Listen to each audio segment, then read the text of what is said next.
PoK పైన Britain MP Bob Blackman సంచలన వ్యాఖ్యలు చేశారు. పీఓకే సహా జమ్మూ కాశ్మీర్ మొత్తాన్ని భారత్లో విలీనం చేయాలి అని చెప్పి ఎంపీ అన్నారు. ఆర్టికల్ 370 రద్దు చేయాలని తాను 3 దశాబ్దాల క్రితమే చెప్పానన్నారు. కశ్మీర్ పండిట్లకు తీవ్రమైన అన్యాయం జరుగుతోందంటూ ఆయన మాట్లాడుకొచ్చారు. యూకేలో సమావేశం కూడా నిర్వహించామన్నారు. పీఓకేలో పాక్ ఉగ్రవాదాన్ని విస్తరించడం సరైనది కాదు అని కూడా ఆయన చెప్తూ ఉన్నారు. సో ఇక్కడ Britain MP UK MP Bob ఆయన మాట్లాడుతున్నటువంటి మాట ప్రకారంగా పీఓకే అది భారత్లో భాగమైనటువంటి ఆ పూర్తి స్థాయిలో మీరు కంప్లీట్గా తీసేసుకోండి అన్నట్టుగా బ్రిటన్ ఎంపీ బాబ్ అంటున్నారు. సో బాబ్ బ్లాక్మన్ ఇక్కడ కనిపిస్తున్న ఫోటోలో కనిపించే వ్యక్తి ఆయన.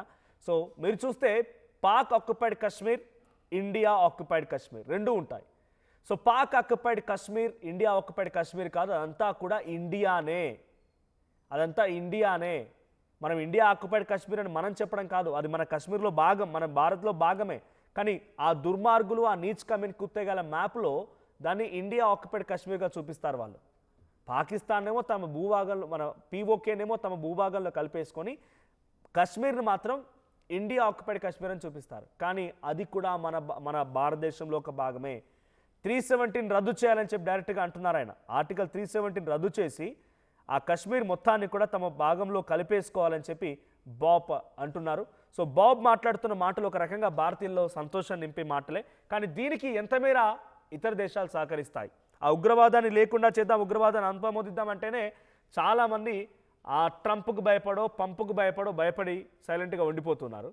అలాంటిది ఇటువంటి సిచ్యువేషన్లో మా భూభాగాన్ని మేము దక్కించుకోవాలంటే డెఫినెట్గా కొంత మనలో స్థైర్యంతో పాటుగా ఇతర దేశాల సహాయ సహకారాలు కూడా కావాలి.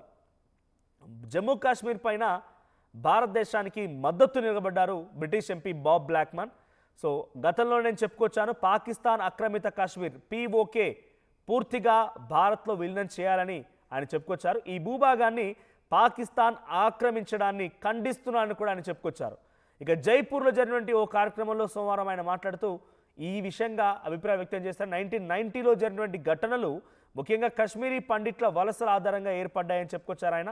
భారత ప్రభుత్వం ఆర్టికల్ 370 రద్దు చేస్తూ తీసుకున్న నిర్ణయం ఆధారంగా ప్రభావితం కాలేదని అన్నారు. ప్రజలని వారి మతం తర్వాత వారి నేపథ్యం కారణంగా ఈ రకమైన నిర్ణయాలు తీసుకోవడం అనేది సరైనది కాదు అని చెప్పి అంటున్నారు ఆయన.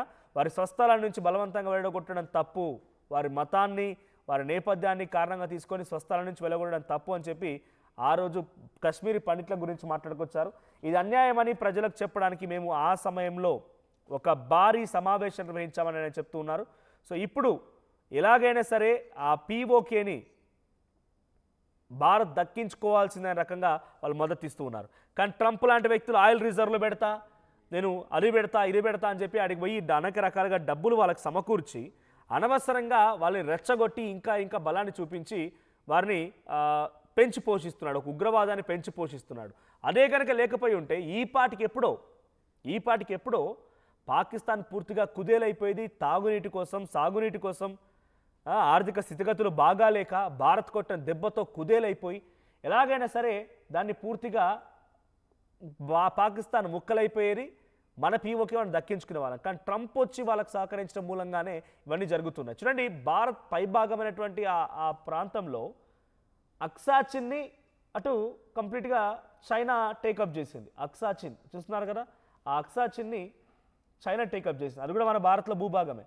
ఇక Jammu Kashmir, Kargil India China line of control అని చెప్పి మీకు కనబడుతుంది కదా, అదంతా ఇప్పుడు ఇండియా కంప్లీట్ టేక్ ఓవర్ చేసింది. అటు పీఓకే పాక్ ఆక్యుపైడ్ కాశ్మీర్ చూస్తున్నారు కదా, పైన ఆ గ్రీన్ కలర్ మొత్తం పాక్ ఆక్యుపైడ్ కాశ్మీర్గా ఉండిపోయింది. పైన territory ceded by Pakistan to China.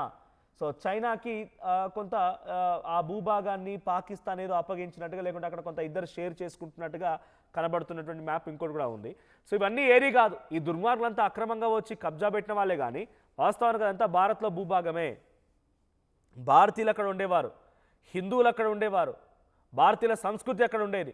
కానీ ఆ తర్వాత కొన్ని పరిణామాల దృష్ట్యా మెల్లిమెల్లిగా అక్కడ ఉగ్రవాదులు చేరిపోయి అక్కడ ఉండే ప్రజల యొక్క స్థితిగతులని ఆసరాగా చేసుకొని వారిని స్లీపర్ సెల్స్గా మార్చుకొని పాకిస్తాన్ వైపుగా తిప్పుకోవాలని ఒక దురాలోచన చేస్తూ వాళ్ళంతా అలా వెళ్ళిపోయారు. కానీ ఇప్పటికీ డెవలప్మెంట్ అక్కడ జరగదు. అంత ఇంత ఆర్టికల్ 370 రద్దు తర్వాత అక్కడ కొంత డెవలప్మెంట్స్ అవ్వడం స్టార్ట్ అయింది. సో ఆ డెవలప్మెంట్ అనేది స్టార్ట్ అయిపోయి ఆ డెవలప్మెంట్స్ అన్నీ కూడా జరుగుతూ ఉన్నాయి. సో ఆర్టికల్ 370ని తీసుకొచ్చి కొన్ని డెవలప్మెంట్ యాక్టివిటీస్ని క్రియేట్ చేయగలిగారు. అదంతా జరుగుతూ ఉంది. ఏదేమైనా ఇతర దేశాలు కూడా మనకు మద్దతునిస్తూ ఉన్నాయి. ఇన్ఫ్యాక్ట్ గతంలో ఒకసారి మోదీ కూడా మాట్లాడుతూ పాక్ ఆక్యుపైడ్ కాశ్మీర్లో ఉన్నటువంటి వాళ్ళు కూడా మమ్మల్ని భారత్లో కలిపేసుకోండి, మేము భారత్తో ఉండిపోతాం, మాకు కావాల్సిన డెవలప్మెంట్, మా అక్కడ జీవన స్థితిగతులు పెరగాలి, మాకున్నటువంటి లైఫ్ స్టాండర్డ్స్ పెరగాలి, మన రకంగా వాళ్ళు రిక్వెస్ట్ చేశారని చెప్పి 1-2 సార్లు ఆయన కూడా మాట్లాడడం జరిగింది. మరి ఎటువంటి పరిణామాలు చోటు చేసుకుంటే దీని తర్వాత ఇంకెటువంటి సిచ్యువేషన్ ఉంటుందో చూడాలి. బట్ దేశ విదేశాల నుంచి మాత్రం పీఓకేని భారత్ స్వాధీనం చేసుకోవాలని రకంగా డిమాండ్స్ అయితే వినిపిస్తున్నాయి. వాళ్ళందరూ కూడా ఒక రకంగా మద్దతు తెలుపుతూ ఉన్నారు. మరి దీని పర్యావసనం ఎలా ఉంటుందో చూడాలి. సో భారత్ పీఓకేని ఆక్యుపై చేయడానికి అన్ని రకాల ఏర్పాట్లు చేసుకున్నప్పటికీ ట్రంప్ రావడంతో కొంత అంటే ట్రంప్ కనుక రాకపోయి ఉంటే పాకిస్తాన్ మొత్తం ఇంకా స్థితిగతులు పూర్తిగా దిగజారిపోయేవి. సో ఆయన వచ్చి ఆయిల్ రిజర్వ్స్ పేరుతో లేకుంటే రకరకాల పేరుతో అక్కడ తీసుకొచ్చి దాన్ని పూర్తిగా కూడా మళ్ళీ పెంపొందించే ప్రయత్నం, వాటిని ఉసిగొలిపే ప్రయత్నం, పెంపుడు కుక్కలాగా పెంచుకునే ప్రయత్నం చేస్తూ ఈ రకమైన ప్రయత్నాలు చేస్తున్నాడు. 1947 పార్టీషన్ ఆఫ్ బ్రిటిష్ ఇండియా అప్పుడు జరిగినటువంటి డివిజన్ ఇది అప్పటి నుంచి ఇంకా కొనసాగుతూనే ఉంది. This led to the first world war between two nations when a ceasefire was declared in 1949లో దీనికి సంబంధించి కొన్ని యుద్ధాలు కూడా జరిగాయన్నట్టుగా ఆధారాలు హిస్టరీ చెప్తోంది. సో ఏదేమైనా ఇప్పుడు ఈ పీఓకేని ఆక్యుపై చేయాలనేటువంటి మనపై పరిపాలించి, అంటే బ్రిటిష్ వాళ్ళే కదా భారత్ని కొన్ని రోజుల పాటుగా ఇబ్బందుల గురి చేసి పరిపాలించింది.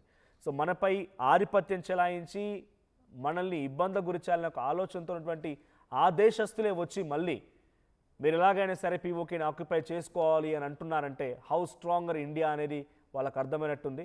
డెఫినెట్గా ఇటువంటి వాళ్ళ మద్దతు ఇంకొంత సపోర్ట్ తీసుకొని ఏదో ఒక క్షణం definitely there will be a day, అది ఎన్ని డేస్ పడుతుంది, ఎన్ని ఇయర్స్ పడుతుందో తెలియదు, but definitely there will be a day Pakistan ఉగ్రమూకల్ని పీఓకే నుంచి పరుగులు పెట్టించి పీఓకేని మొత్తం భారత్ స్వాధీనపరుచుకునే అవకాశం త్వరలోనే ఉండబోతోంది.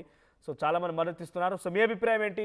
బ్రిటన్ ఎంపీ మాట్లాడిన మాటల్లో మీరు ఏకీభవిస్తారా? పీఓకేని ఎంత త్వరగా అయితే అంత త్వరగా ఆక్యుపై చేసుకోవాలని మీరు కూడా అనుకుంటున్నారా? కామెంట్ చేయండి. అసలైన తొలి వెలుగు. ఫాలో వాట్సాప్ @తొలి వెలుగు అఫీషియల్.